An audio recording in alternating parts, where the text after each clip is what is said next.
So the reason why this says topics 4 to 5 is it was up until 2 weeks ago, I had a separate topic of just going to have reviewing global capital budgeting from the core class, just in case you forgot anything from the core finance class we did. And then I had a separate topic on global capital budgeting, but I just merged them, taking, I think, topic 6 or so from the course we did together last year, and I added some global stuff to it. So that's what I'm going to do, and if it doesn't offend anyone, we might get out a little early today, because I think there's some synergy in actually putting them both together. So if we get out a little early, I'd like to apologize. All right, you want the full time? All right, full time. All right, I'm sorry. Yeah, all right. All right.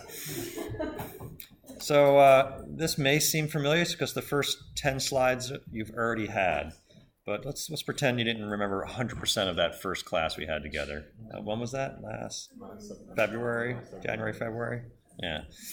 So we're going to review kind of the basic idea of valuation, how to forecast cash flows for a particular project, how to get a discount rate, and how to greenlight a project, meaning how do you know a project is financially viable? So that's what we're going to do. And then we're going to extend that. What if this project is in a different country? Why does it even make a difference?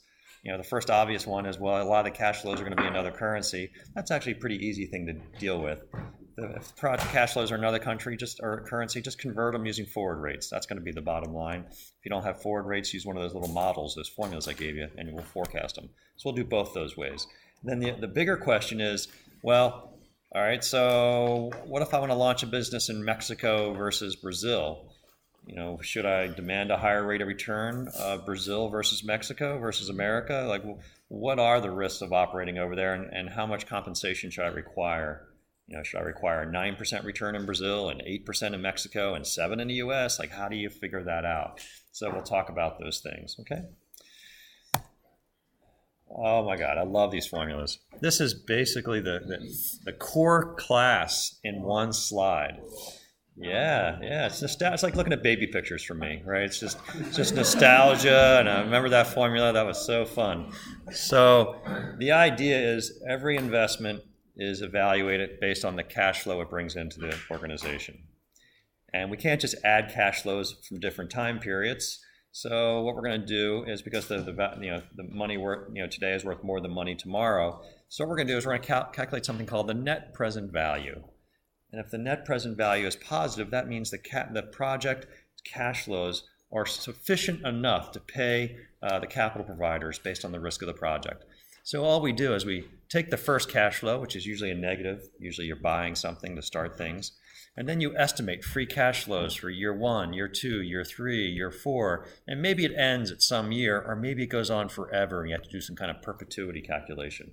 So the idea is we need to calculate free cash flows out into the future. And then we're going to take those cash flows and we're going to bring them back to the present by discounting at some rate. I'll call it K. And that discount rate should reflect the risk of the project. In other words, if projects that are riskier should require a higher discounting or discount rate. All right, so let's spend a few minutes with my favorite slide in the world. All right, how do I get free cash flows? If you remember back from January, profits are not cash flows, for a couple different reasons. All right, to get to profits, that's right here. This is your income statement. You can take your top line, your revenue, subtract out the cost of the actual good and any kind of administrative expense, and then you get to EBITDA or EBITDA. All right, and once you get to that EBITDA number, whatever you like to say, we can call that gross profit. Just your sales and revenue minus the cost of producing it and your overhead. And then we subtract off any depreciation. What is depreciation? Well, depreciation is really a recognition of expenses you incurred a long time ago, although you're spreading them over time. So this depreciation probably is some capital expenditure you made, several years ago, but you're recognizing the expense over time. And then you have earnings before interest and tax after you take that depreciation out, or EBIT, and we call that the operating profit. Okay?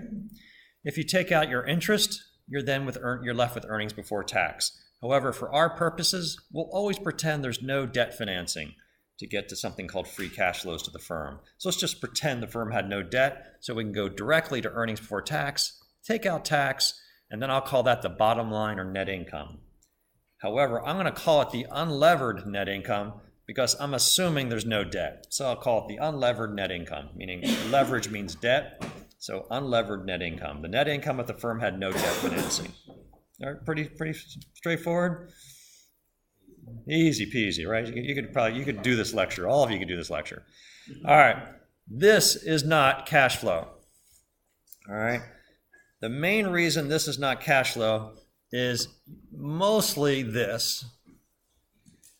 Depreciation is fake expense. All right. It's not real expense. It's recognition of historical expense.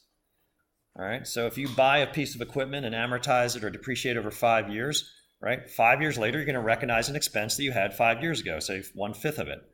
So what we're going to have to handle is we want to throw that out, but account for the actual purchase of the equipment. So I'm going to start with that unlevered net income. I'm going to add back the depreciation because that's a fake expense. It's not real. It's just a report, for reporting purposes, you call it an expense. However, I will subtract in any year that it actually occurs the actual CapEx. That's how I'll count for capital expenditures. And if you remember, in my world, there's a two-way, every expense is either called CapEx or OpEx in my simple world. In other words, when your firm buys equipment or buys anything, if it's expensed in the current year, it has a useful life of less than 1 year, and it flows through the income statement that year, it's not depreciated, it's in cost of goods sold or G&A, I'm going to call that OpEx, operational expenditures.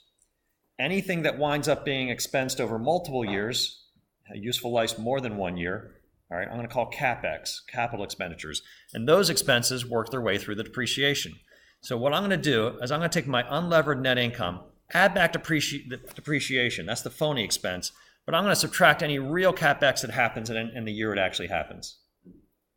And if I sell that equipment, I'll add back to salvage. And oh my God, you all hate this formula. Salvage is the after-tax salvage. It's what you actually sold it for minus the taxes from the IRS. All right. And then the last thing we have to deal with. So depreciation and then the CapEx deal with the timing of actual purchases of capital expenditures versus you recognize the expense. The only other thing I have to deal with is working capital. So when I talk about working capital, nowhere in this income statement does it talk about, say, the growth in inventory, right? If you had to purchase, or if you had to build 100 widgets that never got sold in a given year, they're not in the cost of goods sold. That's the cost of goods unsold. So they sit in inventory, and they actually cost you money, right? It cost you cash to build them, but they're not in the income statement. So what am I going to do? I'm going to handle them right here, that if you had to build up the inventory, I'm going to subtract that as an increase in working capital. Right? Remember our working capital or accounts payables, receivables, and inventory. So to the extent that you had to build up inventory and you didn't get to sell it, well, I need to show that as an expense. However, when I liquidate the inventory and working capital falls, I'll show that as a cash inflow, right? So that's it. That's how you get the free cash flows.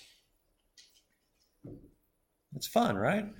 So profits are not cash flows because of working capital and because of depreciation and CapEx and the timing of them. All right. So my favorite method is using this method here. There's 3 ways of getting the free cash flows. You can either start with EBITDA, start with net income, or start with after-tax EBIT. I like starting with after-tax EBIT. Add back depreciation, subtract non-cash working capital, and then also subtract CapEx and add back any salvage. That gives me these numbers here. If the project is finite, in other words, it's a 5-year project, N is 5, that's it. Just add up those 5 numbers. However, most projects are not finite. You enter a business that it's going to have some life, that it's not going to end necessarily. So how do you handle valuing an ongoing concern? I'm glad you asked that question. There are 2 ways to end a project, exactly. 2 ways to end a project with ongoing concern. You can either make up some kind of growth perpetuity. In other words, yeah, those cash flows at year 5, let's just assume they grow at 2% forever. Done.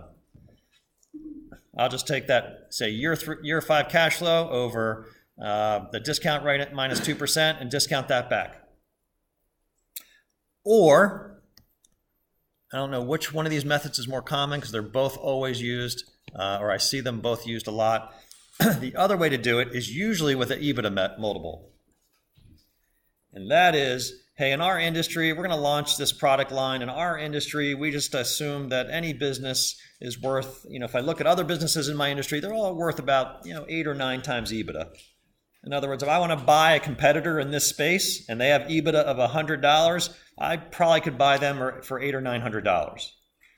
So every industry kind of has a known kind of EBITDA multiple for kind of a stable, business line in that industry. So if you know that that industry or that business line might be worth, whenever I go to sell it, maybe 8, 7, 8, 9, 10 times EBITDA, you can just end it that way.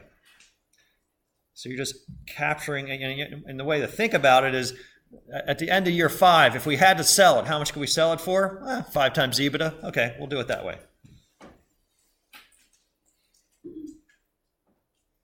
All right. That was about 8 hours of my intro to finance class. The other 8 hours of my intro finance class are down here. Once you estimate the cash flows, you can't just add them up. For 2 reasons. One is you can't just add cash flows across time. Right? My example for that is anyone that wants to do that, I have a great investment for you. All right, you give me $100 today, and I promise to give you $110 50 years from now. Because if you believe that cash flows across time, you shouldn't account for time value of money, that means you have a great investment there. So that's obvious. A cash flow 100 years from now is worth a lot less. How you account for that is discounting it back to the present. So we need to discount. And the question is, what rate do we use? Well, if I was going to make, if I was giving you the promise of $100 5 years from now, maybe I look like a trustworthy face, and you might say, you're probably going to pay me back. All right, but what if Nick said, I'll give you $100 5 years from now? Whoa, I don't know about Nick, right? I want a 10% return from Nick. So it's the idea of how likely you're going to get paid back, or how risky that cash flow is. And that's all in the discount rate. The riskier the project, the riskier the cash flows, the higher the discount rate, the higher rate of return you're going to demand.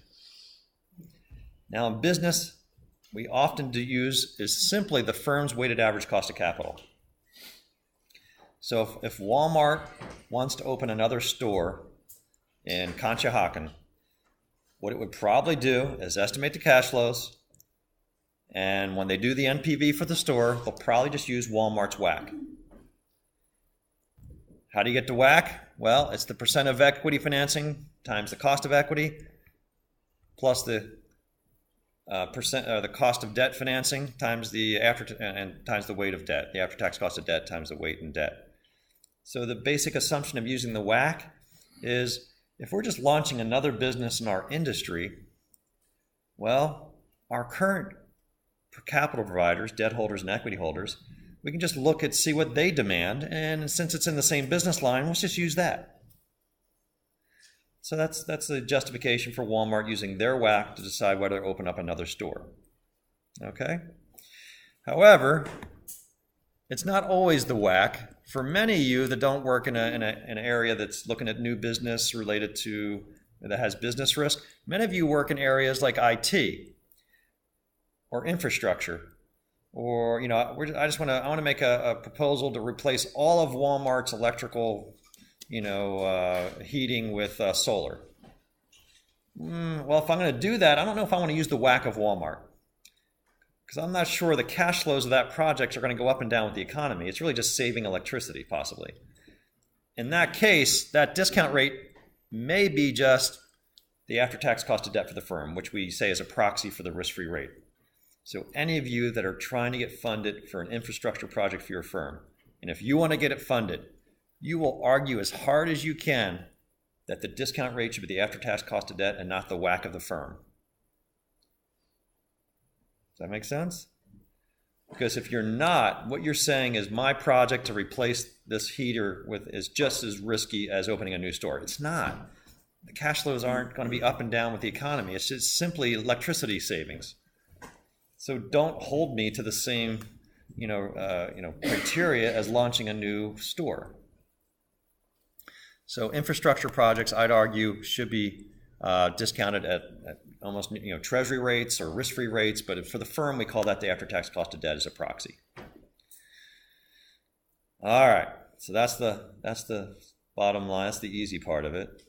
And then we had another couple-hour discussion on, well, what if the project is going to be Walmart opening a bank? And I think that's the example I used.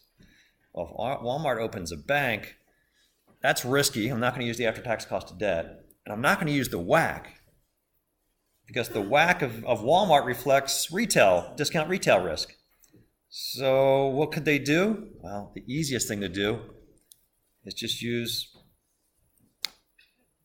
my local bank is M&T Bank. Just use their WACC. You can steal their WACC.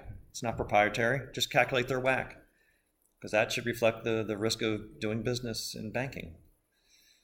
All right. So you're getting into something that you have no background in, you just replicate somebody else's. Yeah, you just assume that, well, the shareholders in that bank will figure out what they should demand, and since I'm getting in that business line, I'll just use that WACC. Okay. Now the only other one we have to deal with is, what if the project is in our business line, but it's going to be financed a little bit differently? If it's going to be just financed a little bit differently, what we're going to do is unlever and lever the beta. You probably have nightmares about that. All right, we'll deal with that. But this is Intro to Finance in 10 minutes.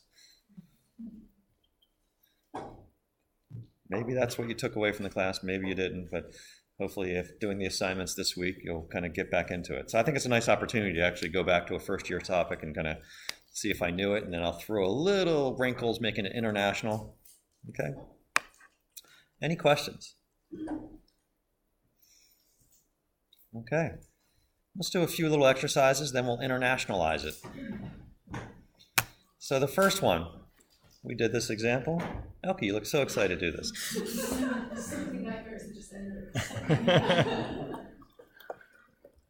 It's a necessary, finance is a necessary evil. The finance people unfortunately rule this world in many cases, especially within the firm. So arming yourself with the tools they have, is going to serve you well. Arguing for your project and understanding how to calculate cash flows and asking questions about what discount rate are they using, I think it's going to serve you well for any career you're in. All right. So Apple wants to launch another tech investment, iPhone 10 or whatever it is. And how could they evaluate the project? Well, let's take a look. Let's go to Excel. Anyone need a minute to get the start file? Or everyone got it? If you want to cruise, you get the end file. All right. Well, let's go ahead and do a little exercise. Oh, by the way, the assignments for this week I'll post by tomorrow. I wanted to see what I got through today and then post those tomorrow. So they'll be available tomorrow afternoon. Okay. I don't think they'll be as long. It shouldn't be too bad. But they may be hard. Okay. So it's fewer involved problems. It's not a lot of just simple currency calculations. So here's a project. It's going to cost $1,500 today. Just make things in dollars, not millions or billions. Makes life easier for our purposes. And it's going to have sales next year of $2,000. Let's put that in. Sales of $2,000.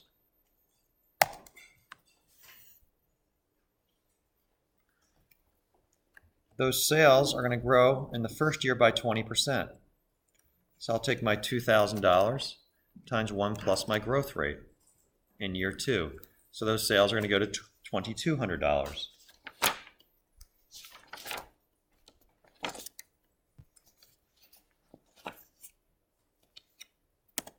And then I can do one more formula. The sales in year 3 grow by 5%.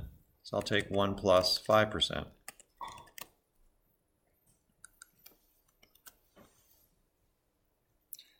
So it looks like my sales are 2,000, 2,200, and 2,310. Starting with 2,000 and growing by then 10 and 5%. Everyone okay? Yeah, just 1 plus the 2 growth rates.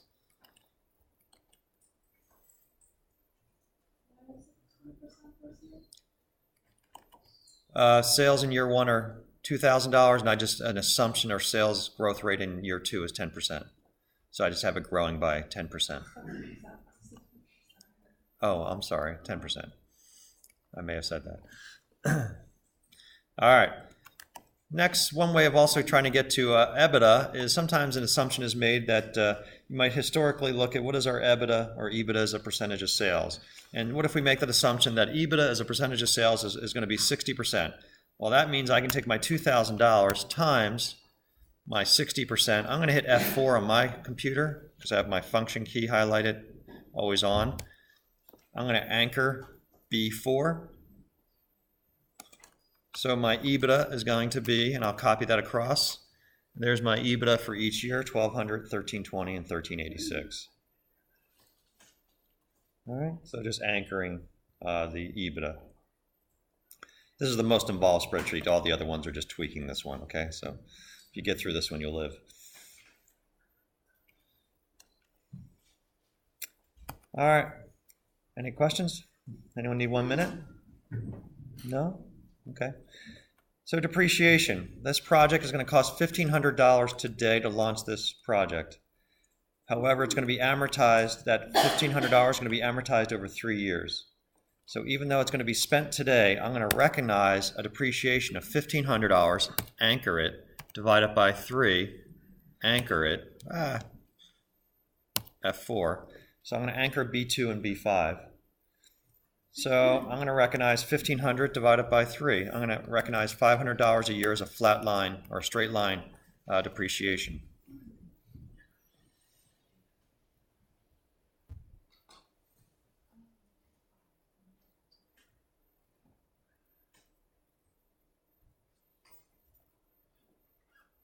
Okay.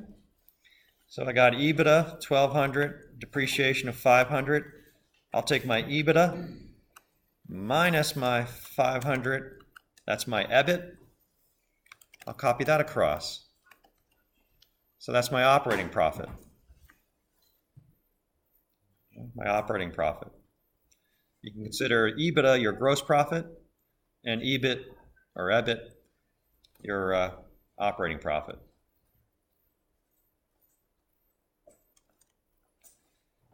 And then last step, let me just take out taxes. I hate to put another row. It makes it hard to put everything on a screen. So I'll take a shortcut. I'll take my operating profit, and I'll just take 1 minus the tax rate. Where is my tax rate? 40%. I'll anchor that tax rate, and that'll be my earnings before interest but after tax, or EBIT after tax. Earnings before interest but after tax. It's before interest because I'm assuming there's no interest. That's why I'll say it's before interest. All right, so there's my EBIT after tax for this project. However, these are not cash flows. For the main reason is this, depreciation. And also, this CapEx is not in there. And also, I'm going to make an assumption that working capital, say inventory, is 10% of sales, and that's not in there. So I have to account for those 3 things to get to free cash flows. To go from profits to free cash flows, I have to deal with working capital, I have to deal with this CapEx, and I have to deal with these 500s of fake expense. So let's do working capital first. If I assume working capital is always 10, where's that number? Working capital is percent. Right there, that 10% there.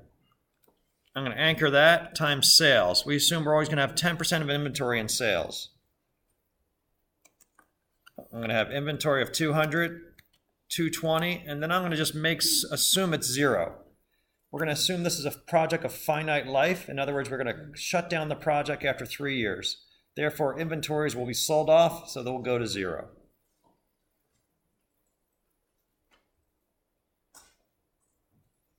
Can I give anyone a minute, or are you okay? That means okay? Okay.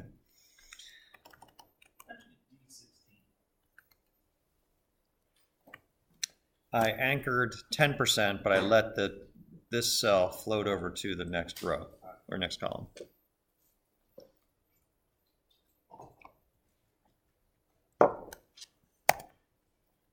Now, what are the cash flow impacts of these working capital numbers? That's what's going to be right here.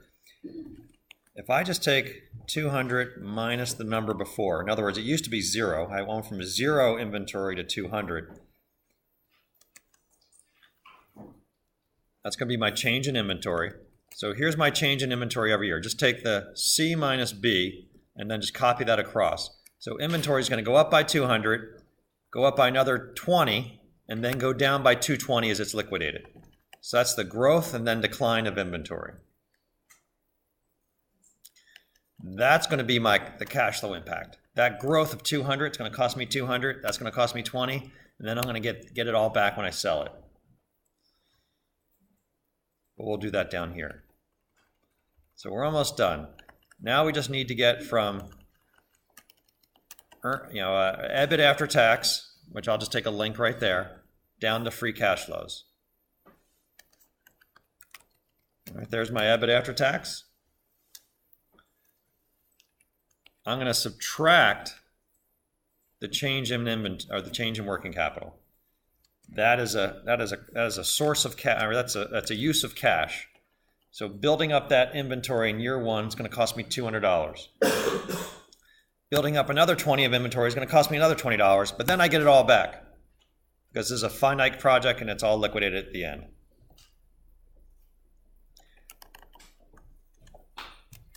Anyway, okay? Just subtracting the change in working capital growth.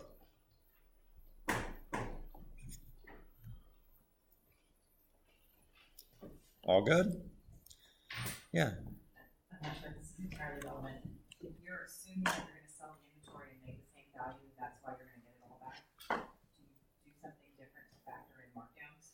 That's a great question. I was thinking that as I was writing that. I didn't want to make it too complicated. So you're right. Another good factor would exactly be, on year of liquidation, we have to take a 20% markdown to liquidate the inventory. So I'd probably hit that last number. But I didn't want to make it too complicated. But that would definitely be an assumption I would make. If Apple has to sell that last Apple 9, iPhone 9, to get ready for iPhone 10, they'd probably have to show some 40% discounting or something like that. Yeah, good point. What are they up to now, 9 or 10? 10, all right. Yeah, so maybe that'd be a good point. You probably want to do a 50% markdown for the last inventory.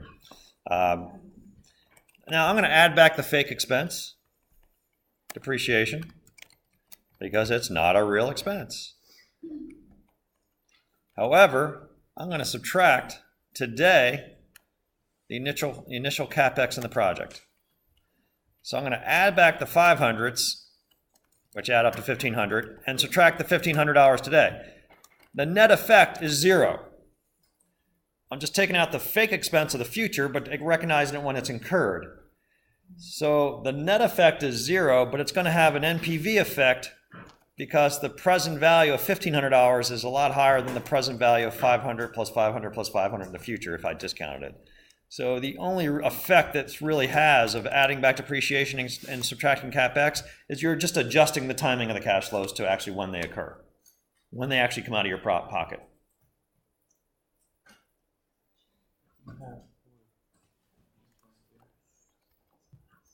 I just subtracted the CapEx. Or that's 1,500, right? Yeah, that's right. Yeah. I just subtracted the 1,500. So now we're really close. Let's just have a sum here equals sum. And let's just add up all the cells above it. I think that'll work.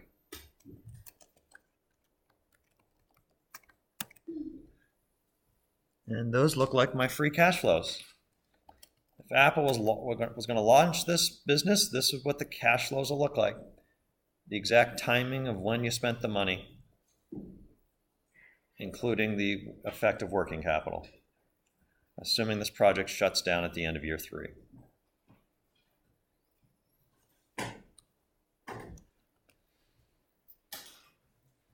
Now all we need to do is add these numbers up somehow. I can't just add them up, right? Because I can't just add numbers across time, so I just need to discount them. So I just need a discount rate. And by the way, I've already given you the whack. You're welcome. It's right there. I assume an Apple has a DDE ratio of 0.25 and a cost of debt of 10%, and a beta of 1.5. I assume that the risk-free rate is 5% and the market risk premium on equity markets is 6%, all assumptions. So based on that information, I can calculate the debt percent, DDE over 1 plus DDE, my equity percent, 1 minus that. I can calculate my cost of equity using my CAPM model. Remember CAPM, capital asset pricing model? That model says that every risky stock should at least give you the risk-free rate of return plus a compensation for risk.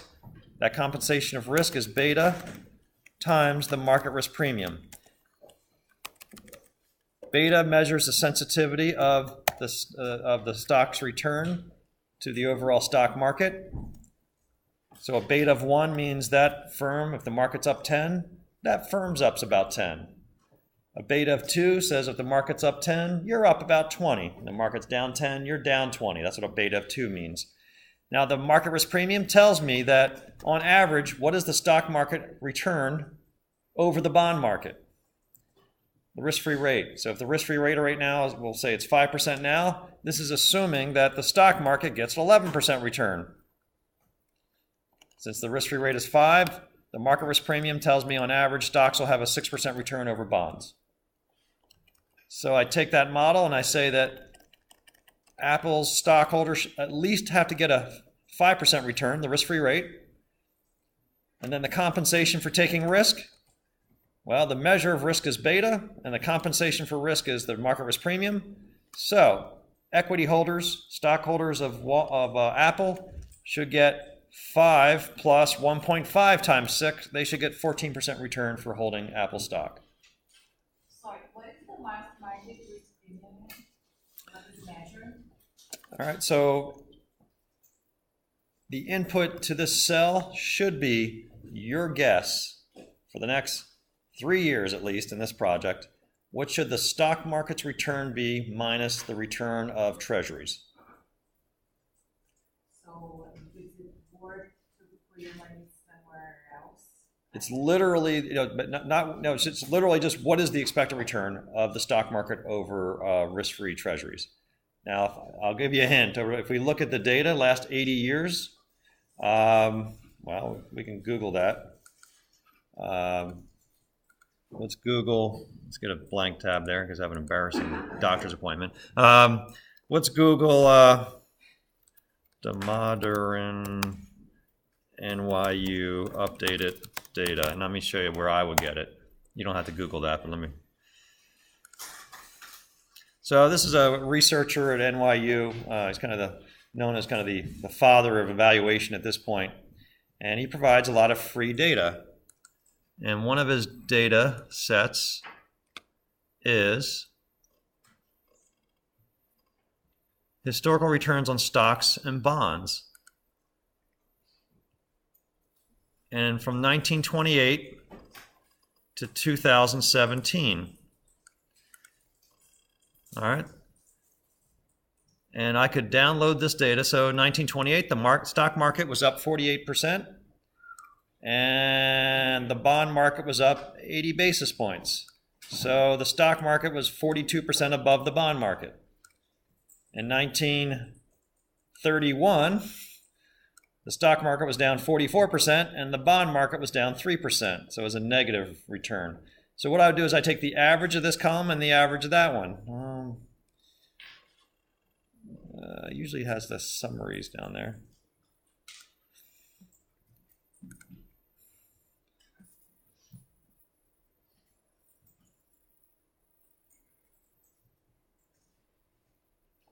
I'm just curious what is left. I haven't looked at this data set this year. Okay, here you go. It's nice. So on average, so this is stock. Let me just put the labels here. This is stocks, bills, and bonds. Okay. Stocks, bills, and bonds. So let me think about this. From 1928 to 2017, the stock market has had an 11.5% return per year. The bond market, 5.15. 11 minus 5, 6.3% is the historical premium of the stock market over the bond market. That will be a starting point. Is my guess for the next almost 100 years what I would guess it would be. Is that so literally that's historically that's exactly what it's been, but then the guess is what will it be? And most researchers that I know think it's going to be a little less than what it's been for the last 100 years for various reasons. So my best guess, if I had to really guess, is probably 4.5 or 5 is my best guess of the U.S. stock market over, say, 10-year Treasury bonds. That's what I use for my financial planning. It's about about close to 5% probably. That's a long answer to your question, but that's where I get it. I would first see the historical data. Now the only reason, so why wouldn't we use 6%? Why do you think the next 100 years are going to be worse than the last 100 years? Why would I think stocks aren't going to be as great for the next 100 years as the last 100? What do you mean? What do you mean by that? It's not like the start when things are balancing. Yeah, we're just an older economy, not growing. Yeah, so that could be it.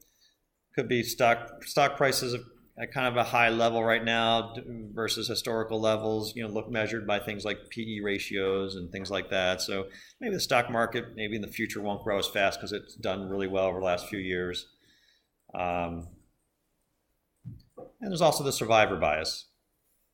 That means in the last 100 years, we didn't lose World War I. We didn't lose World War II. 9/11 didn't start a world war, war on our territory. So there's been a lot of, they call it the survivor bias. That just because you pick an economy that had a relatively prosperous 100 years, it's a survivor bias. It doesn't mean that the future is going to look so great. So for all those reasons, I wouldn't pick 6.4, but I'd pick maybe 5 or 6, but probably not 6.4. So that is a really long answer to the question is why'd I use 6 here? Yeah, probably could use 5. But that's it. All right. Any other questions? So Apple's shareholders should demand a 14% return because they're taking 1.5 times the risk of an S&P 500 portfolio. So they should get 1.5 times the premium. That's basically the answer of why they should get 14. Because these investors could buy the S&P 500. And if they bought the S&P 500, what do you think the beta of the S&P 500 is? 1, which means they will get 11% return, 5 plus 6. But no, they're not buying the S&P 500. They're buying something riskier. They're buying something that has a beta of 1.5. Therefore, they should get 14.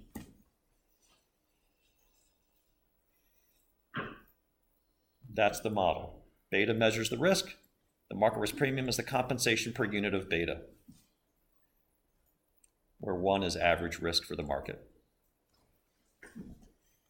All right. And then I just do my handy-dandy WACC formula. This firm is 80% financed with equity times the cost of equity, and 20% financed with debt times the after-tax cost of debt. That's it. That's my WACC.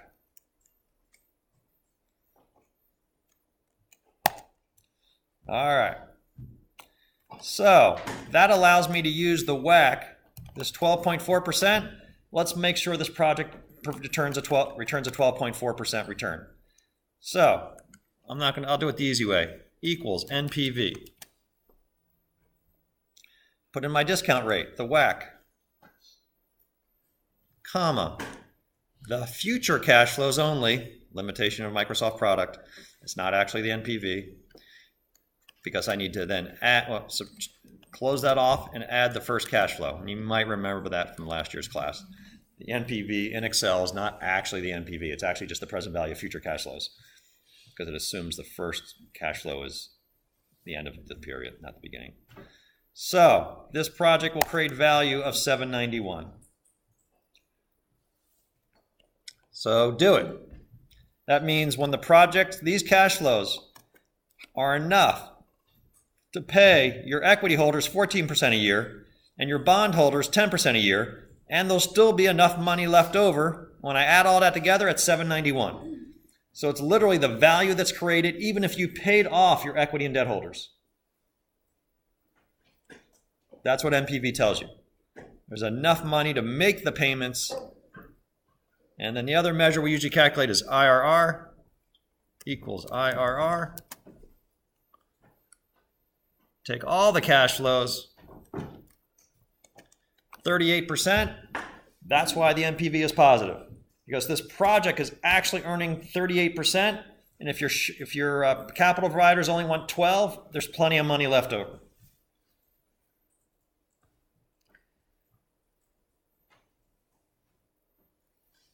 That's it. That's the first 2 weekends of the core, in this one little example. When I say core, the first year class. Any questions so far?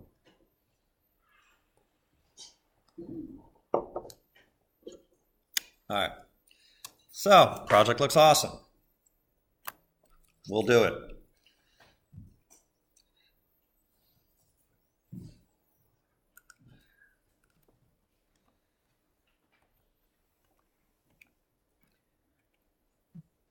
Little wrinkles to the problem. What if the project's going to be financed a little bit differently? What if the iPhone 10 is going to be financed a little bit differently than the iPhone 9? Or a little bit differently than the firm? Say that this project, iPhone 10 we'll call it at this point, or iPhone 11, what do you want to call it? This project's going to have a DDE of 0.5 and a tax rate of 35%. And we think that the cost of debt for this project will be 7%. So we're no longer looking at the firm, we're just saying the project. We've actually thought about the project a lot, and we're going to finance it a little bit differently than the existing firm. How would I deal with that? And the basic answer is I'm going to adjust the WACC. All right. Now notice the reason, so all we're messing around with is how this project is going to be financed. We're not actually messing with the project's cash flows. And the main reason that these assumptions don't have any effect on the cash flows, it goes back to my original idea that the cash flows that most finance professionals use to estimate project cash flows are unlevered cash flows. They don't include interest. So by definition, it doesn't matter how you finance it. The cash flows will be always the same. So any marginal benefit of changing the mix of debt and equity to finance it will always just work its way through the WACC. Any benefit of financing it differently will just work its way through the discount rate, and that's how you see if it's beneficial. How we're going to do that, this is what kills people, I'm sorry. We're going to take the firm's beta and we're going to unlever it.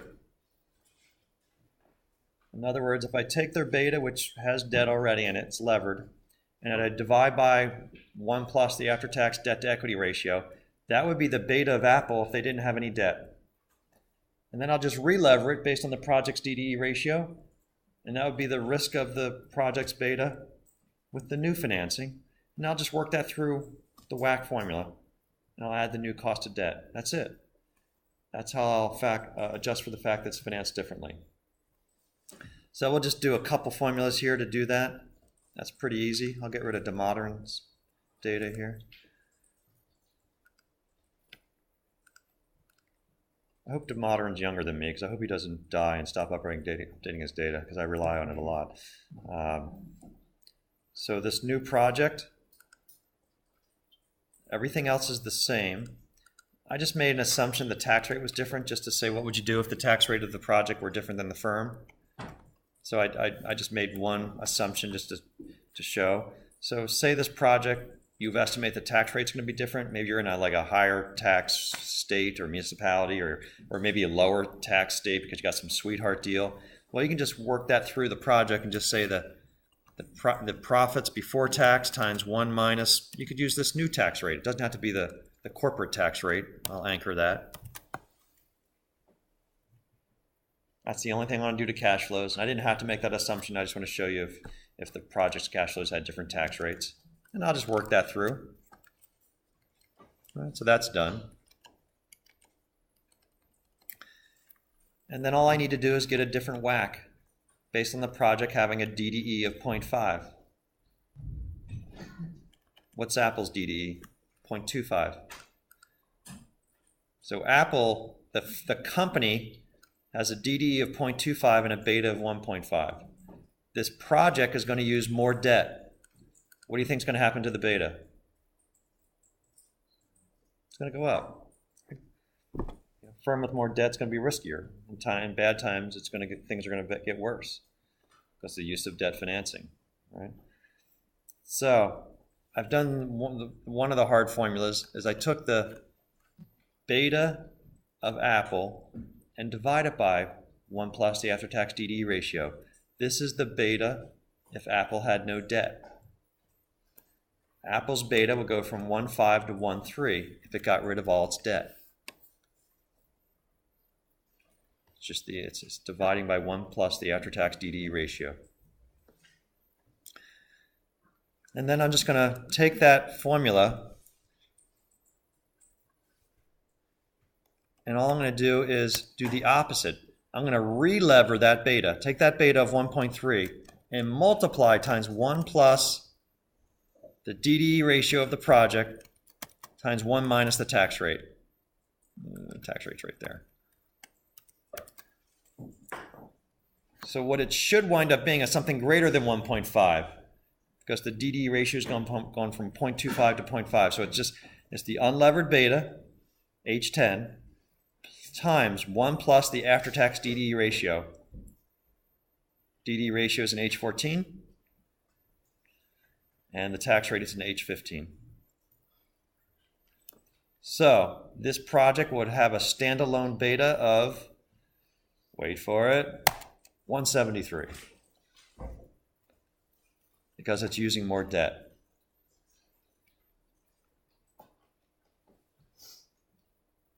So this standalone project would just be riskier than the firm because you're going to finance it using a higher DD ratio.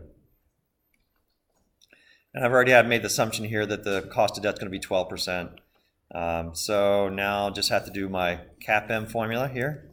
This is my CAPM formula, most famous formula in finance, which is just the risk-free rate plus my new beta times the market risk premium. So this is what the marginal shareholder of if someone's going to buy a share in this project all by itself, this is the return they would demand. And that's 15%.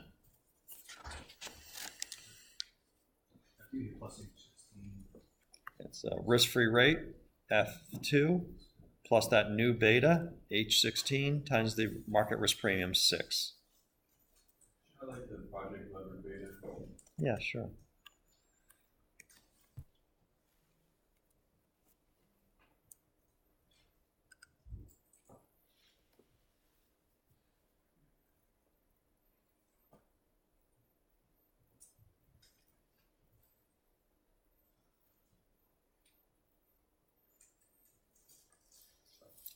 Good stuff? You okay, Andrew? Anyone else?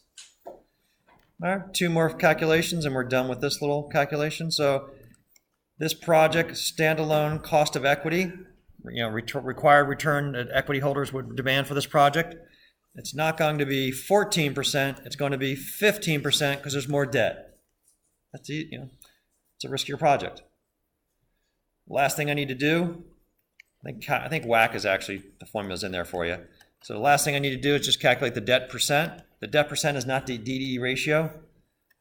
To convert from DDE to the debt percent equity, debt over debt plus equity, you just take the DDE, where is that? And divide it by 1 plus the DDE. That converts it to the debt percent.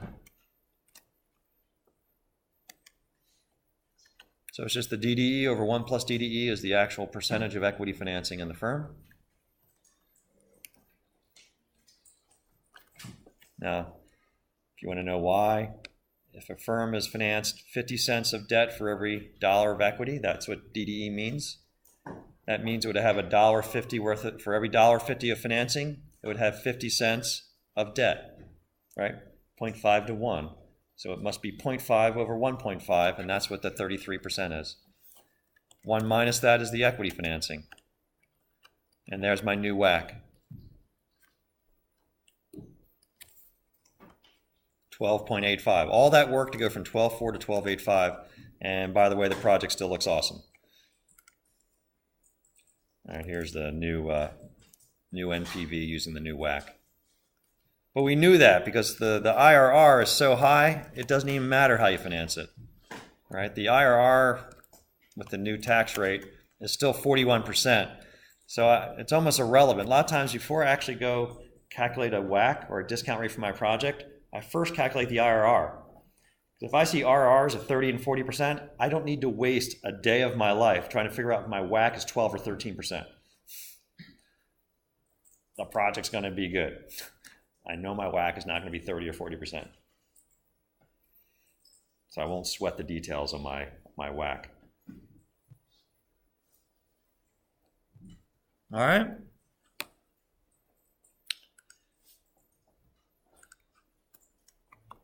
So there we go. We've unlevered the beta, relevered the beta with the new DD ratio, plugged in our CAPM formula, calculated WACC again, and got a new NPV.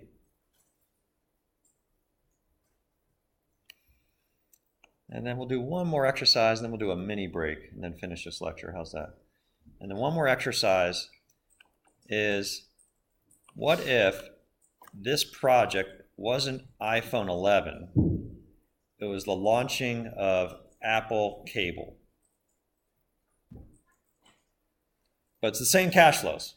Like you actually assume, which is pretend it's the exact same cash flows, but you're told it's not iPhone 11, it's Apple Cable network. Okay, well, cash flows are unaffected. That's easy. So what is affected if it's cable business? Just what's required return of cable? You know, does Comcast have a different required return than Apple Gadget risk? That's what it comes down to. So all you're going to play with is the discount rate. That I want this discount rate to capture the risk of doing cable business and not phone gadget risk.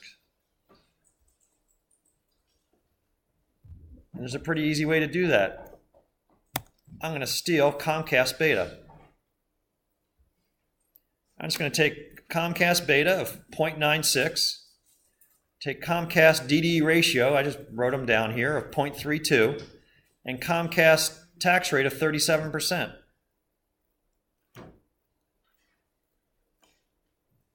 I'm going to plug those in, 37%, 0.32, 0.96. I'm then going to unlever Comcast beta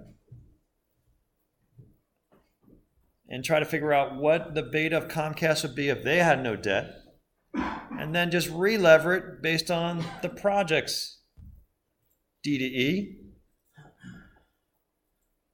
calculate my CAPM cost of equity, and then I'd get a WACC for Apple's investment in cable. So what you're capturing is both the business risk of cable, but the financial risk, the DDE ratio of Apple's investment. And that's how you so another simple, my world is OPEX or CAPEX. My world is also business risk or financial risk. All right, those are the two risks in the world. So I capture the business risk by using the Comcast beta. I capture the financial risk by relevering it using the DDE ratio of Apple. Let's go ahead and do that for 5 minutes. Why not? Let me see.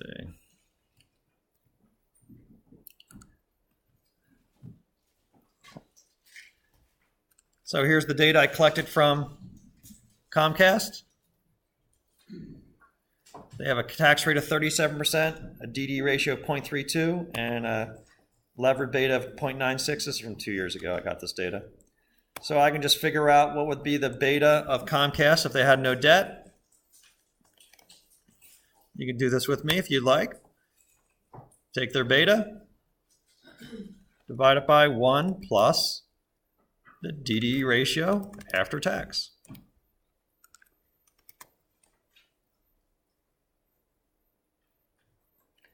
So if Comcast had no debt, their beta would not be 0.96, it would be 0.8.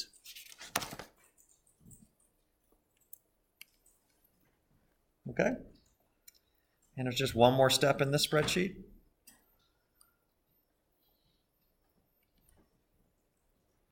I'll then relever that beta based on Apple's DDE ratio for the project. Anyone need a minute to see that?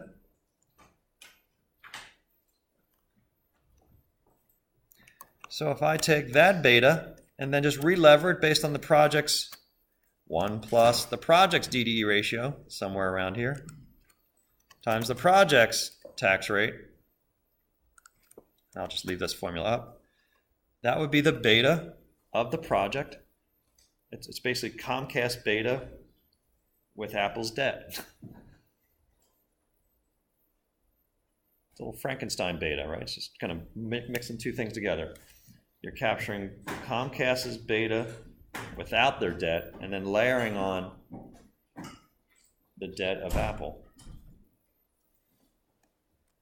And I think the rest of the spreadsheet calculates.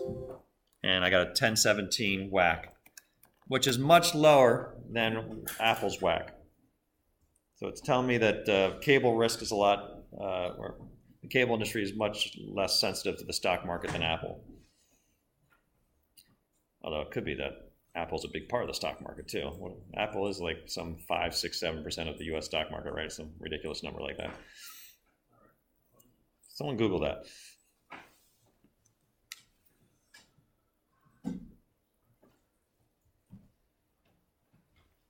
What percentage of the S&P 500 is Apple stock?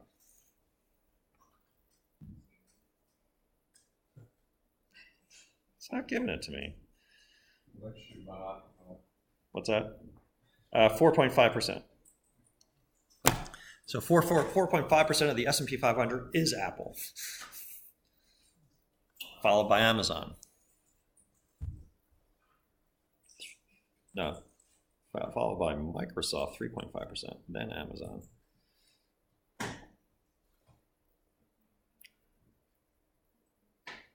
Yeah, so Apple's 4.3% of the S&P 500, Microsoft is 3.5% of the S&P 500, and Amazon is 3.15% of the S&P 500. So those three stocks account for over 10% of the US stock market.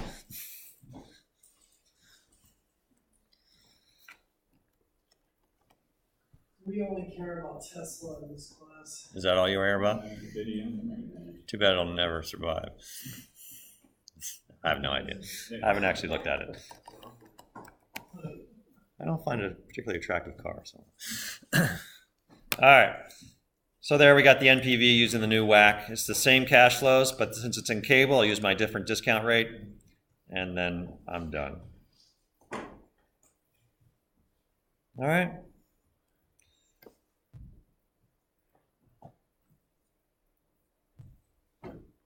Let's do 2 more formulas, then take a mini break. How's that? 2 more formulas.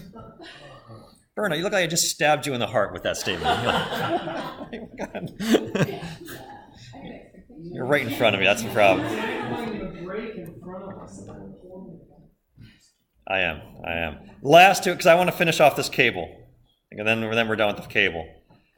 So far, things are looking awesome because I could look at this project and say, there is my NPV of Apple in cable, and it looks awesome. The NPV is 989, and the IRR is 41%. We're going to do it. But actually, it gets better. What if this project doesn't end at the end of year 3? It goes on to infinity and beyond. I should do it that way. All right. So what if it goes on to infinity and beyond? How do I account for that project? Well, I can either tack on this sucker, growth perpetuity formula, or this sucker, EBITDA multiple, or sometimes cash flow multiple. So I'll just do those 2 formulas and we'll be done. Is that cool? You okay with that? Yes. So let's go ahead and do the EBITDA multiple. Next one right there. That's our slide. It's completed, by the way. Oh, there's 2. Oh, I have to do 2 formulas. I'm so sorry. if I assume this project goes on forever, I can't assume inventory goes to 0 in year 3. So let's do this. Boom, boom. All right. I just copied that formula over. Inventory continues to grow with sales. All right. Once you assume ongoing concern, you can't assume inventory is all liquidated. Second step. Here's the hard one. This will be the value at the end of year 3 for all the cash flows from year 4 to infinity in this one cell. All right, so the cash flows from year 4 to infinity are going to be captured in this number right here. So what I'll do is I'll take the cash flow in year 3, right there, and multiply times 1 plus, I'm doing a different one, I'm sorry. We are doing the EBITDA multiple one first. I'm sorry. We're still doing the same thing. What is the value of the business from year 4 to infinity if I sold it at the end of year 3? So if I sold the business at the end of year 3, what should I get for it? And that answer is, let's assume it's 6.5 times EBITDA. That would be right there. 6.5 times EBITDA. By the way, do I have, good. If you're looking for data sets on how would I get an EBITDA multiple, I believe this guy has EBITDA multiples by industry. Somewhere.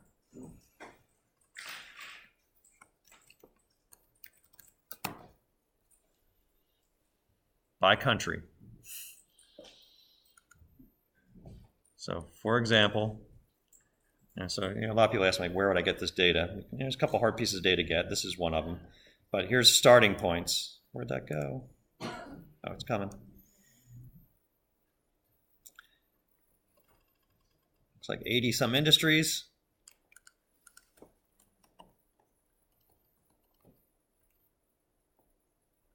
Ooh, he's got different EBITDA multiples. I have to read about that. Here's the basic EBITDA. Did something. Now here's value of the firm divided by EBITDA. So it looks like 8, 11, 6, 10, 17, 4. Coal's got an EBITDA of 4. So if you buy a coal plant, paying 4 times EBITDA. That's where you start negotiate. Well, you would start negotiations at 3, but that's a baseline. If you want to buy a coal plant, I would start with, hey, what was your EBITDA last year? $1 million. I'll give you $3 million for it, and then negotiate up to 4. That would be a way of thinking about valuing coal. One of your classmates was talking about buying a new business. One way of thinking about whether they got a fair deal is see if they can fit it into one of these categories. Say recreation. I don't know if that captures it, but you might want to start with 11 times EBITDA. That seems a little high. I don't know what exactly is in recreation.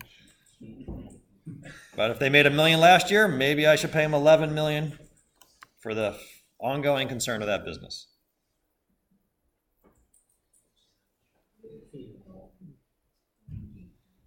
Yeah, well, some of it you have to really look at. Real estate development. Yeah, that seems crazy. Retail online, 32. You want to buy the new Amazon? Pay 32 times EBITDA.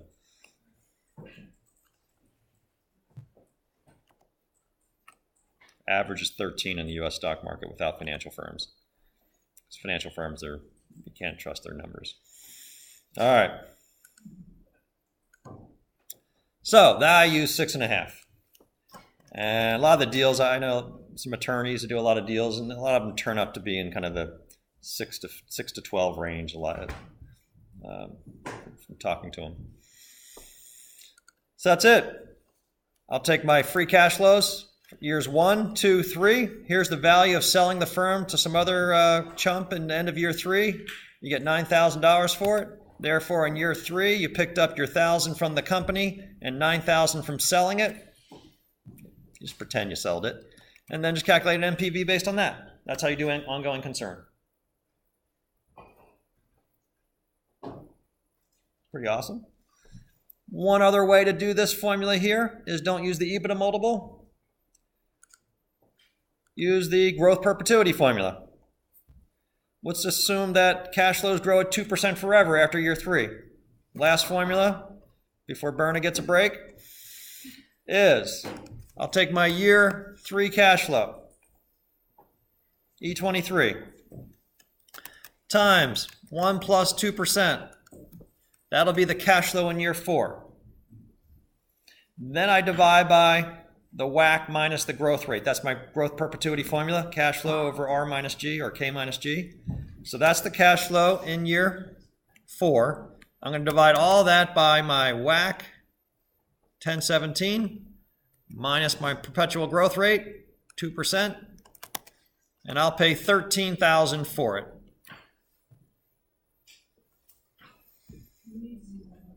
Oh, yes.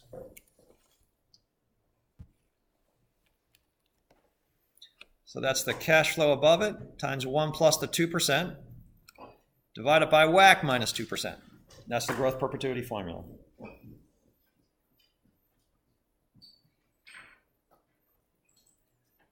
That's the second way to value these businesses. We use the cable. Are you just talking about purchasing the cable? Yeah, you're just assuming that this business will continue to grow at 2% a year, basically keeping up with inflation. I'm saying the WACC you're using is for cable, but you're purchasing the entire company. This is just launching a cable business. Apple launching a cable business, but using Comcast Beta. So you're not actually purchasing. You're evaluating the cable entity under Apple. Yes.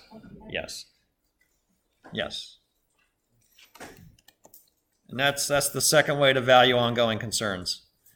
So bottom line, if you're going to value any business, start with cash flows, not profits. You have to go from profits to cash flows first, then think about what rate of return should they demand, starting with probably WACC of your own firm, because a lot of your investments are in your own industry. And then the last step, you really start to think about ongoing concern. Is this an ongoing concern or not? If it is an ongoing concern, do you want to use a EBITDA multiple or you want to use a growth perpetuity? Or maybe we'll just do both. And we'll throw all the numbers up on a board and we'll decide what we think is worth. All right, in the end, it's humans deciding the value, not a spreadsheet. But this one doesn't matter. You're going to do it anyway because all the numbers are so positive it just doesn't matter.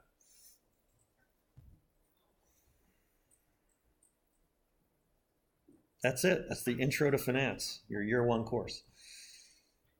At least the first 2/3 of it. Come back here at 4, and we'll be back. That shouldn't take much longer, maybe 45 minutes after that. I won't commit to that, but that's my goal. All right, 15 minutes, 4 o'clock. My watch is 3:46 now. 4 o'clock we'll start. All right, awesome. Actually, the next one may only take 30 minutes. We'll see. But let's take a little break. I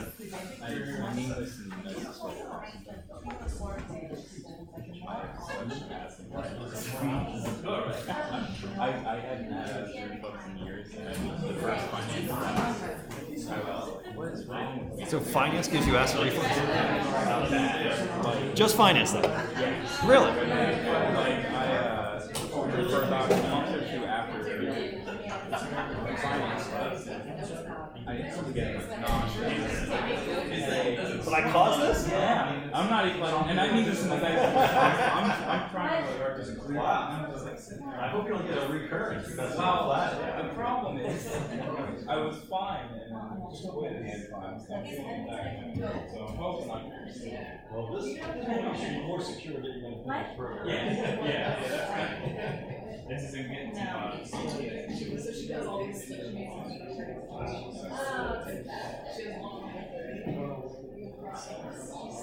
Send it to me. I'll watch it when I'm on the train.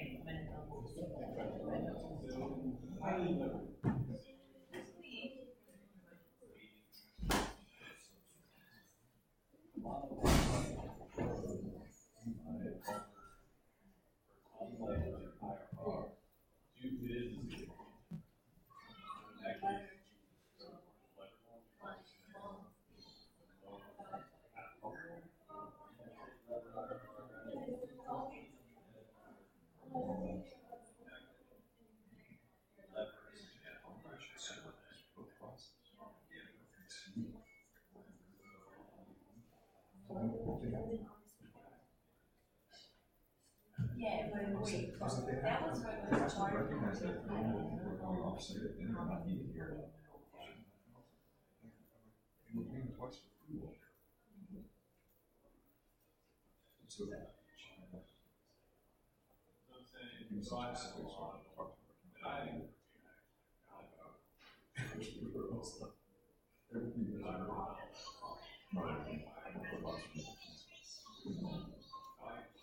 I like how it went from what's wrong with food to they're replacing orders. What shirt, please? I was gonna say that one. This lady's fun.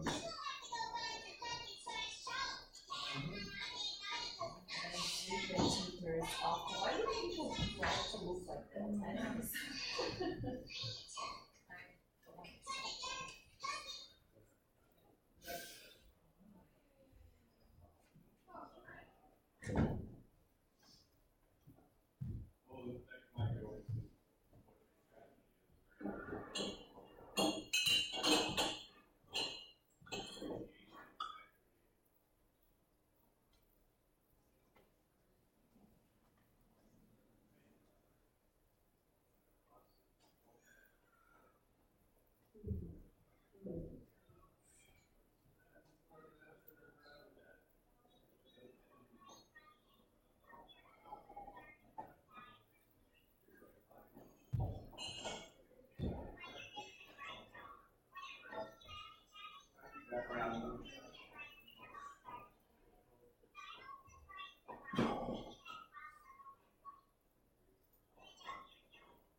But I just realized this. How do you get to the airport? There's Bill's on.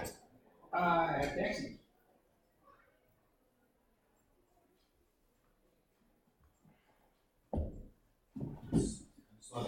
Yeah, Bill's on here. Yeah. No, I thought that.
One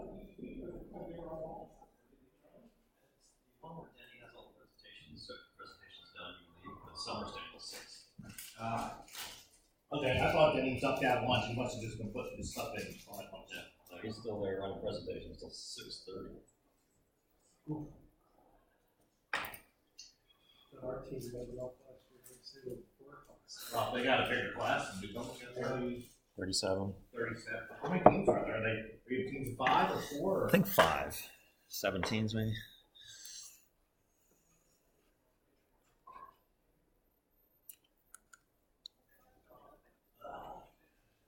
Even on weekends? Yeah.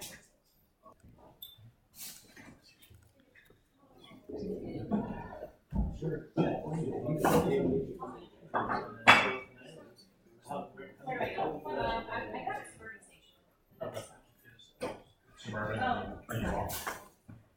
only $11 to change.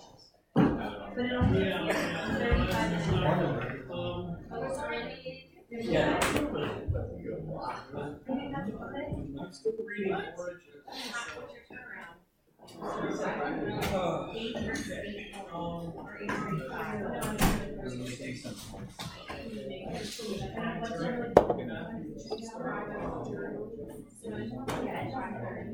You wrote a commentary. Alright, okay, $11 again.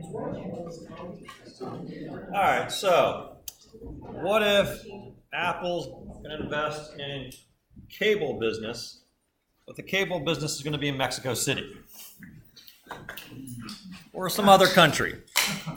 How would that, Argentina, how would that change everything? Perfect timing. Perfect timing. So what we're going to have to deal with is a couple things. We're going to have to deal with the exchange rate. If I'm going to wind up getting pesos or whatever exchange, whatever currency, I have to convert them. But that's actually pretty simple. Easiest thing to do is just get forward exchange rates, plug them in. The mistake you can commonly do is use one exchange rate. Like, I'll just use today's peso per dollar exchange rate and use that for the next 20 years. That doesn't work. Okay, you need to actually use the forward rates, which will account for expected inflations in the two economies. And then the second thing you have to deal with is the discount rate. How do I account for the fact that I think Mexico City is tougher to operate in than Philadelphia? Okay, so the idea that of what we're talking about is we'll talk about country risk.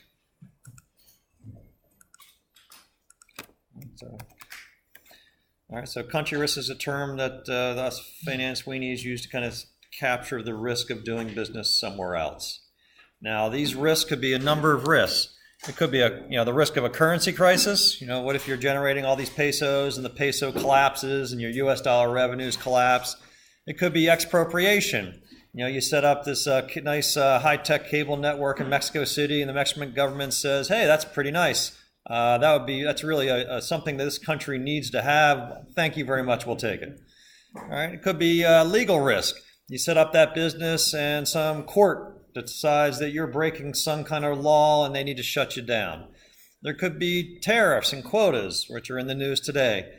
It could be regulation or changes in regulation that makes it hard to do business there for whatever reason.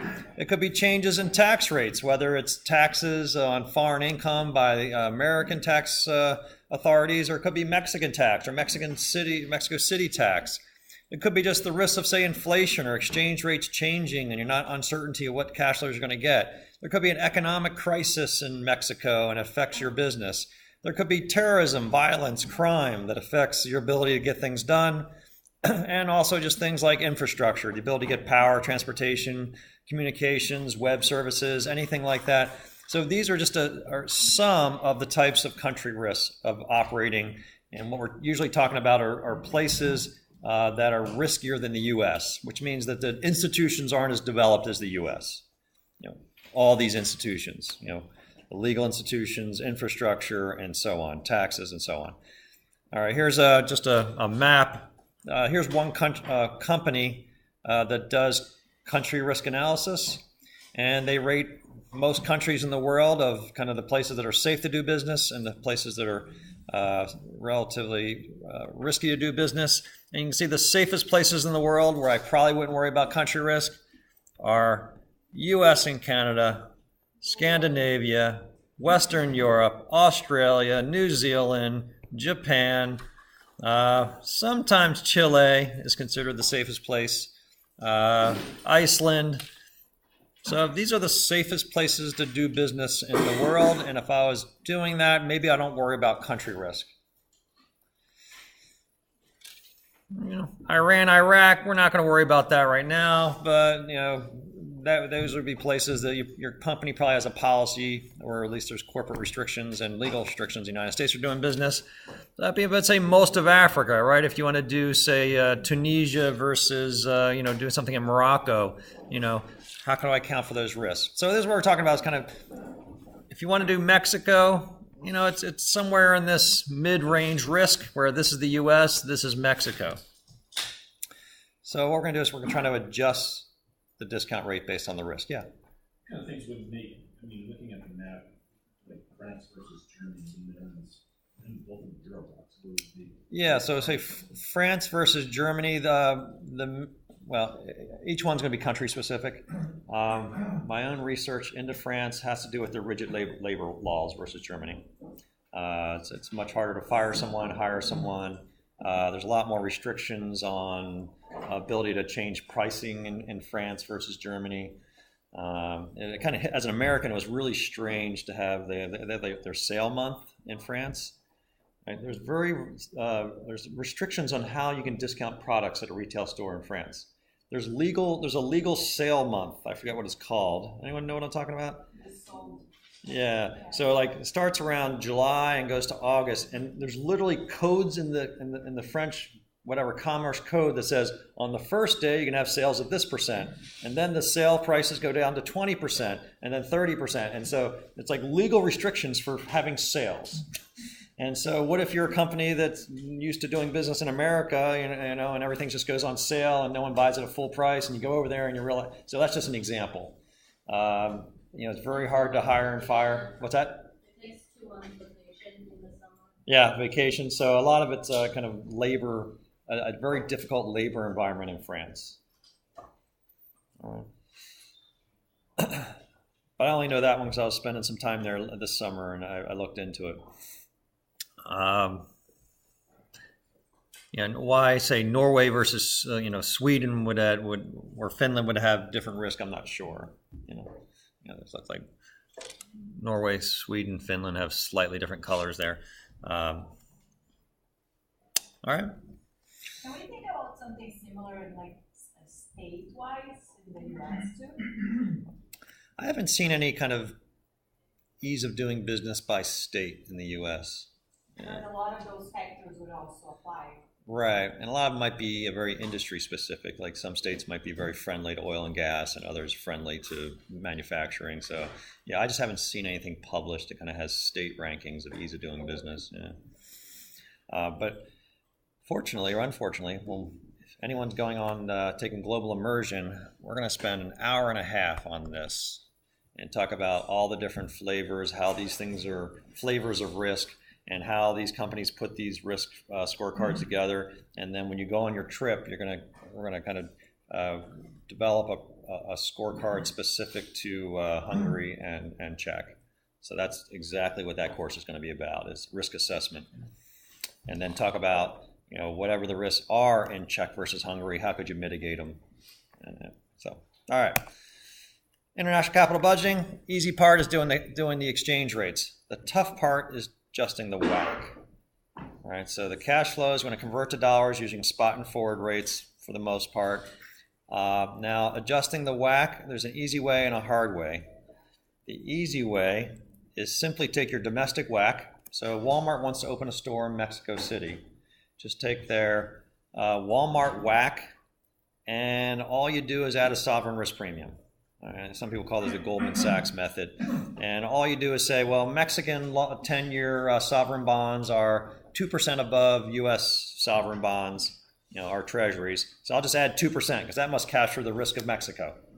That's it. That's called sovereign risk premium method. So you just take your domestic WACC plus the difference in long-term sovereign rates, U.S. government bond issued rates in the host country versus the home country. That's it. The hard way is actually, well, I shouldn't say that hard. The harder way would be to just find the Comcast of Mexico City. Maybe there is a cable company or a cable industry in Mexico City that has some published returns that you can do a regression against the S&P 500 and just use that beta. That's it. All right. The other way is to actually, I guess I had that listed there. That's the hard way. A third way is don't mess around with the WACC at all. Push everything through the cash flows. Well, if there's a 10% chance that the government takes over the business, let's just factor all the cash flows down by 10% and leave the WACC by itself.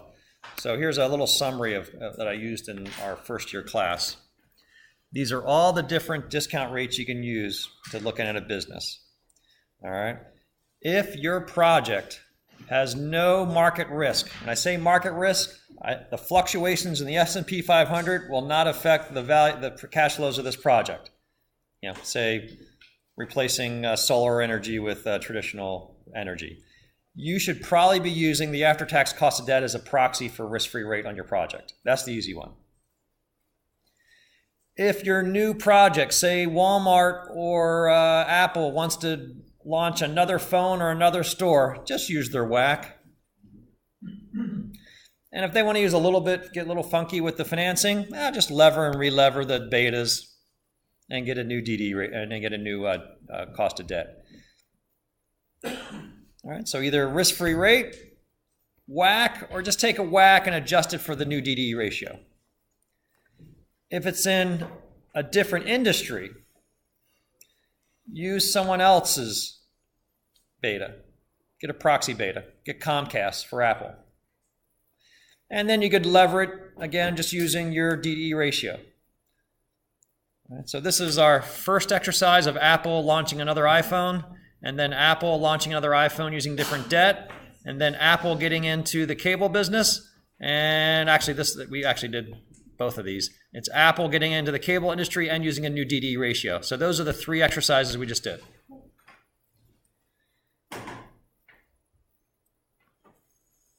However, I do find this a lot. A lot of firms I find wind up using WACC for almost everything in the firm. They don't adjust for the different industry. They don't adjust for anything, and especially capital structure. And the idea is, if you believe capital structure shouldn't affect the value of the project due to inefficiencies in the market, some people suggest that you never have to worry about this. You know, never worry that much about relevering, unlevering the beta. The easiest thing you can possibly do to value a project, and this is actually where I start if I look at any project, is I will use an unlevered beta for your industry, plug it in the CAPM formula, basically pretending there's no debt, and I'm done. So if I'm looking at this model here, I would simply take the unlevered beta for Apple, or whoever this is. I have to go back here. I would take the unlevered beta for Apple, and I'd simply plug it in the CAPM formula. And that would be the WACC of Apple if they had no debt. And there's some evidence that the effect of debt is very minuscule. So it's kind of a nice place to start, and it's an easy number you can get in 2 minutes. Just use an unlevered beta for your industry, assume a risk-free rate and a market risk premium, and it's a WACC, it's a debt-free WACC, and that's what some people use. And it's easier to explain to shareholders and other people. You don't want to explain to sometimes people why you're unlevering and relevering betas. So that explains that row. And then for the farm projects, all right, you can either just take the whatever method you use domestically, just add a sovereign risk premium. Say Mexican bonds are offering 2% above U.S. Treasuries, I just add 2% to the project. That must capture the risk of Mexico. Or find the Mexican Comcast. Those are your choices. What's the what? It sounds too easy. On why do I do it this way? Right. Well, the problem with doing that way is you're assuming that, say, Mexican 10-year notes offer 5%, and U.S. are offering 3%. So there's an extra 2% return on Mexican bonds. So I'll just add 2% to my project.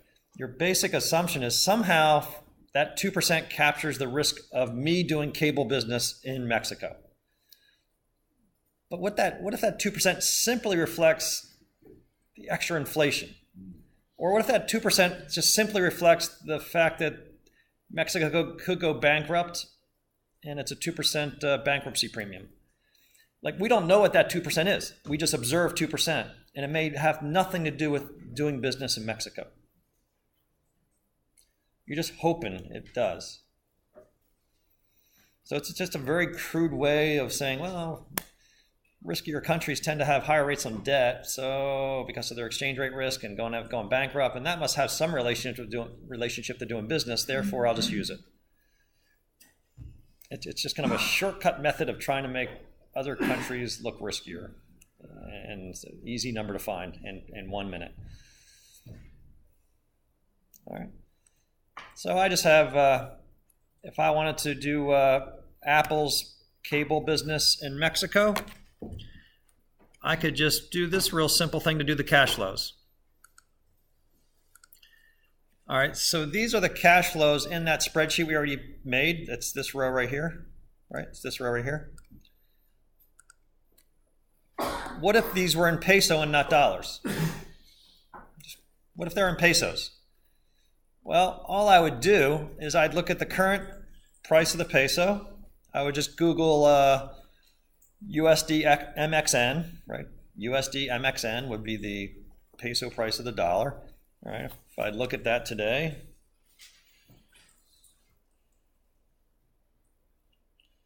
USD space MXN, that exchange rate is 18.83. I would do that for any cash flow today, but I would not use that for future periods, because the expected cash flow, an unbiased forecast of the expected exchange rate, is the forward rates. So I'll just go to my Bloomberg terminal and look at the 1, 2, and 3 year forward, and I'd plug those in. And therefore, those 1,500 pesos divided by 17 pesos per dollar, divided by 17.25 and 17.50, those are my US dollar forecasts now. They're unbiased forecasts of US dollar cash flows based on the forward rates. That's one way to do it. Just convert to cash flows using forwards. Don't use the spot, because they can be different. They will be different. In other words, don't use this 17 for all periods. I've seen people making that mistake on countries that are expected to grossly devalue.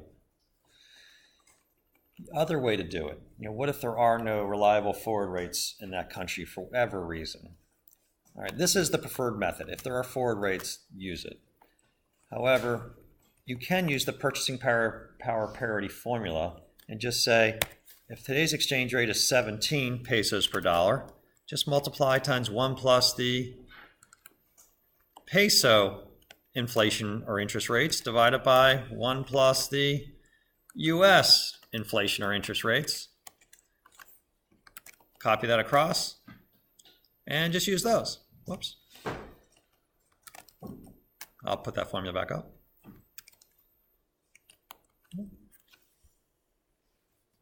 So I'm just taking the current peso per dollar exchange rate times 1 plus the peso over 1 plus the dollar interest rates or inflation rates. And I can just use those as a forecast.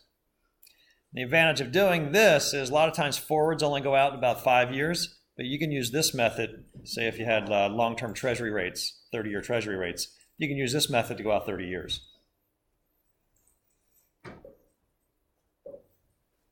And that's it. And then I can just take those cash flows. 15 divided by 17. Well, I can copy that across, and I can do it that way.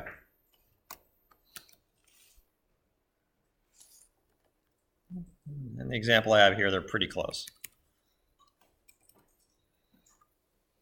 That's easy. That's the easy part. Just converting the cash flows at either the forward rate, spot plus forward rate, or spot plus model rate, purchasing power parity model rate. or interest rate parity model rate. Fun? Yeah, pretty easy.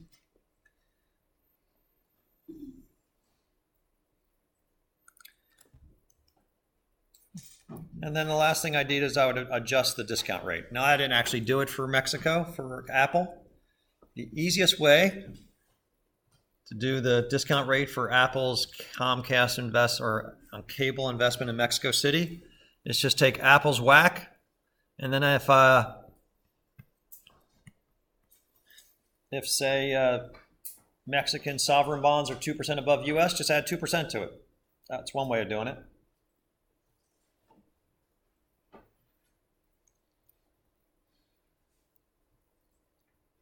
Or the second way to do it, if you want to adjust the discount rate, is find the Comcast of Mexico and just get their beta to the S&P 500. So just make that Comcast Mexico, whatever that company is. But you always want to do their beta to the US stock market, not their beta to the Mexican stock market. So you're trying to figure out what's the risk of doing business relative to a portfolio of US stocks. How's it going to affect my US stockholders? And then I have a couple more ors here. Or adjust the cash flows directly. I think the risk of the US, the Mexican government taking all my cash flows is 10%. Therefore, I'll just reduce all the cash flows by 10%.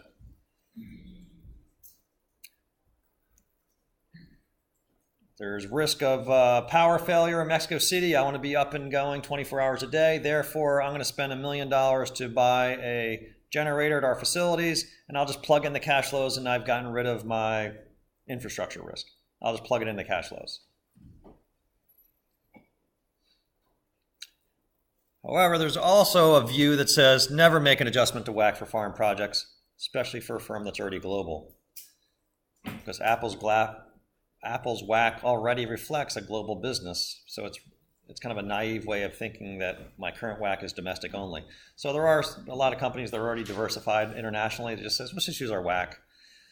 And when we add other countries to the mix, they'll be diversified across the globe. Yeah, I'm in Mexico. Yeah, I'm in Chile. Yeah, I'm in Uganda, whatever. I'll just be diversified globally, so I'm not going to account for it. So that's it. That's Apple doing business, cable business in Mexico. And then I just have two other spreadsheets I want to crawl through, and then we'll be done. And the assignments I'll give you this week will look a lot like these. So the first one I made up is just this example is how would you handle a new business venture in China that's going to cost you 9 million RMB today. It's going to generate 5 million of sales in RMB for the next 3 years. I'm also going to sell products to the Indians. So I got 3 million rupees a year. I've got my cost of goods sold every year to produce the product in China. I'm paying off a French firm for some royalties in euros. And I manage the project with a small, just one manager in the US. It's costing $100,000 a year. What's the NPV of this project? All right, well, I can't just add a bunch of random currencies, right? So I need to convert everything to the dollar. So all I would do is I would get the current price of the RMB plus the forward rates. Current price of the euro plus the forwards. Current price of the rupee plus the forwards. And then I would just convert all the cash flows to dollars using the spot and forward rates. That's it. So there's my sales in dollars, my sales to India in dollars, my cost of goods sold in China in dollars, my cost of goods sold to France in dollars, my SG&A, and there's my EBITDA, depreciation, and so on. So it's just, there's nothing new in the spreadsheet other than a bunch of exchange rates, spot and forwards. And by the way, if I want to just do it easier, my domestic WACC is 7%. Chinese have 1% higher interest rates in the US, so I'll use 8% as my discount rate. Therefore, my NPV uses 8% and not 7%. That would be a very simple way of dealing with foreign risk. Just convert all currencies to dollars using spot and forward. Spot meaning today transaction rates. And and just add a sovereign risk premium to the discount rate. That's about as easy as it gets. And again, next week's quiz will be an Excel spreadsheet, by the way, and the assignment too, which I'll put out tomorrow. Any questions on that one? Yeah. So in the real world, you probably wouldn't just have a flat tax rate if you're doing business in multiple countries though, right? Because you'd have like the tax in the country that you're doing business in, and then if you're gonna bring some of those funds back, then there's a tax rate on top of that. Yeah, so this one does a little bit more of that, the last spreadsheet. So this spreadsheet's a little more complicated. What if U.S. Steel wanted to operate in Brazil? And that plant was going to cost them 4 million, is it Reais is the plural, right? Reais. Reais. AI. But it's spelled like R-E-A-I-S. Or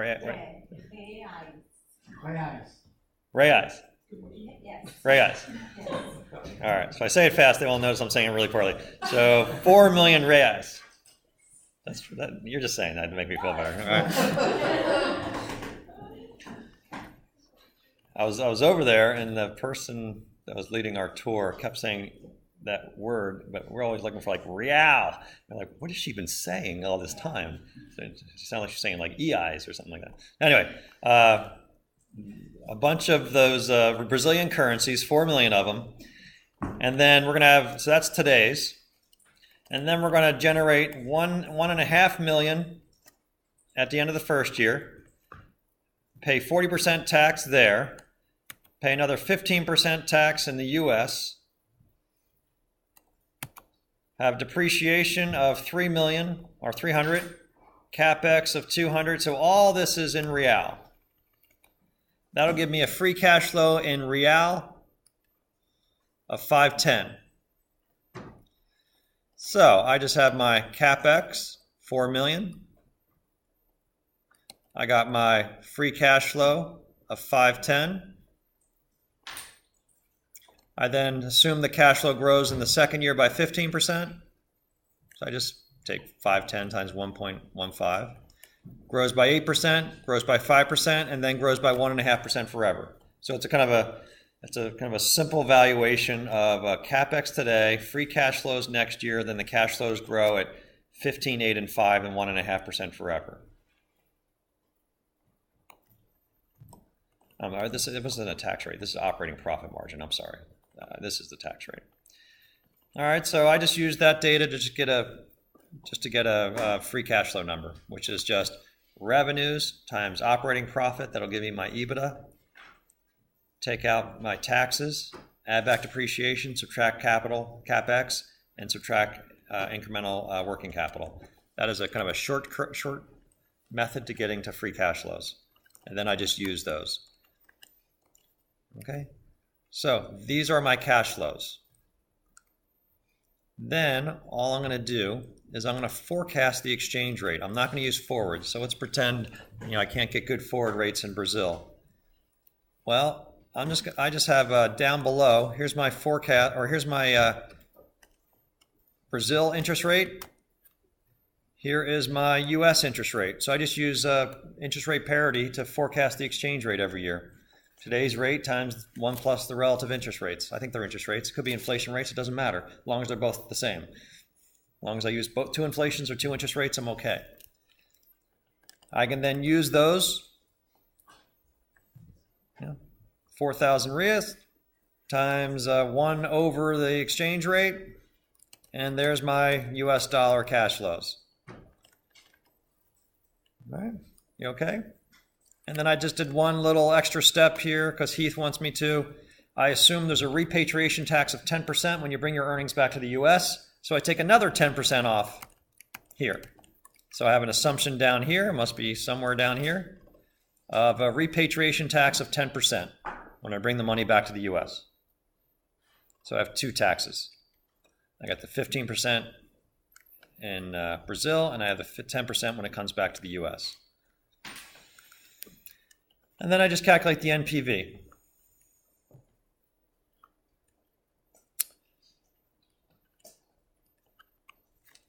Now, the only problem is, what discount rate did I use? Oh my God, all this stuff is to get the discount rate. But we're just going to take 5 or 10 minutes to go through it, and then it'll be done, okay? So how did I get a discount rate for U.S. Steel doing business by opening a new plant in Brazil? Well, the first thing I did is I got a lot of data on U.S. Steel. I found out their DD ratio, their current debt spread, the rate on their bonds, USX bonds over treasuries, their corporate tax rate, their levered beta. I assume stock market will have 5% return over the bond market. That's my market risk premium. And I have a risk-free rate of 2.5%.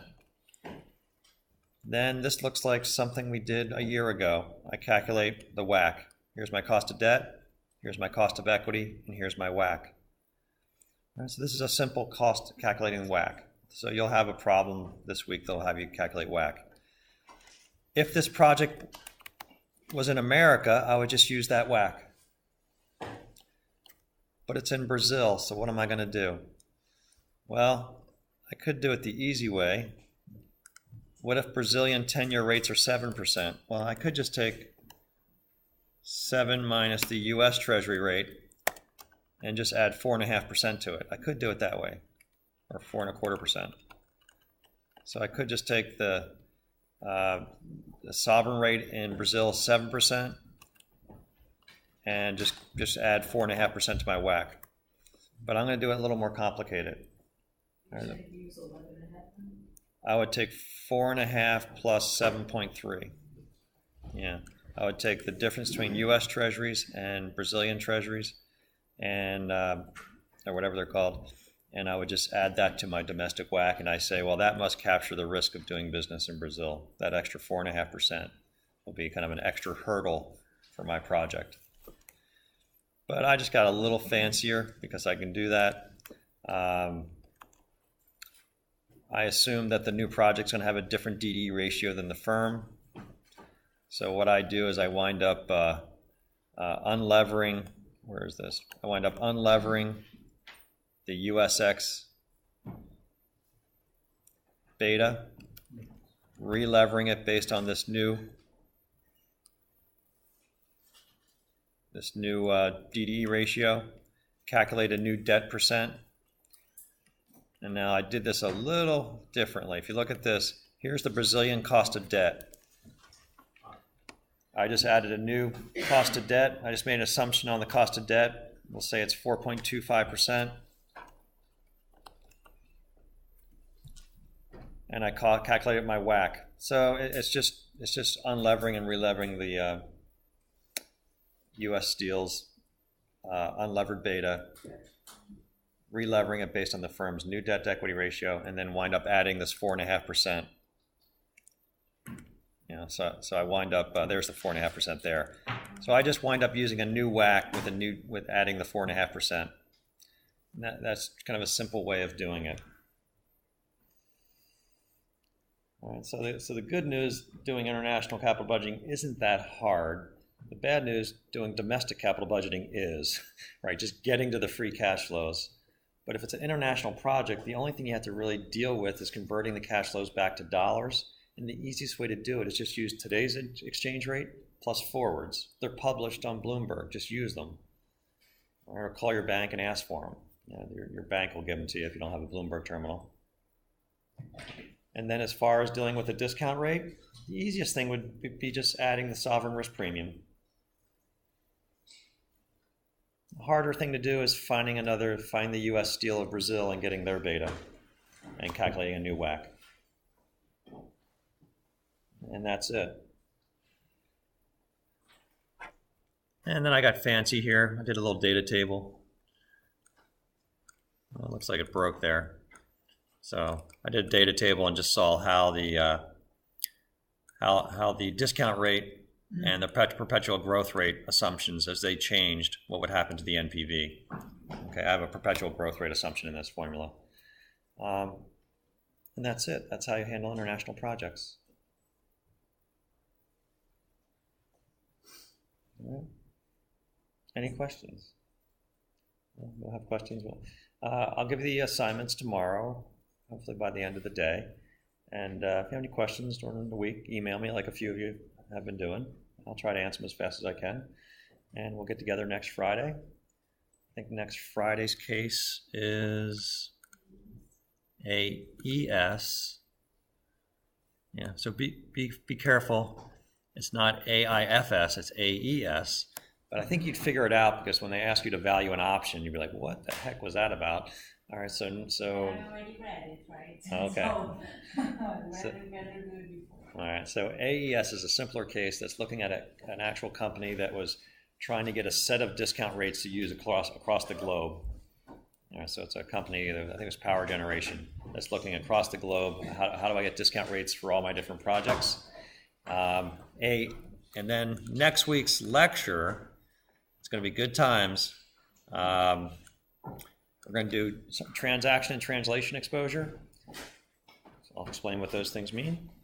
And one of the harder lectures is just a little hard, and that is how would I, if I had this Mexican business, how could I design a strategy to hedge the cash flows? Using forward contracts, which is really easy. We've been talking about that already, but also using options.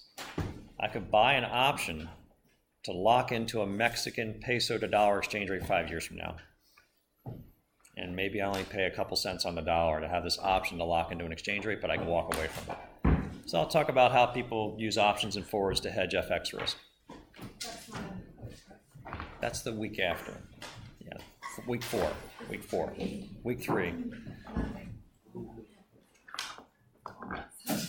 We will in week 4. The week 4 we'll have a little quiz on that. All right, guys. Thank you very much. We'll see you in 2 weeks. All right.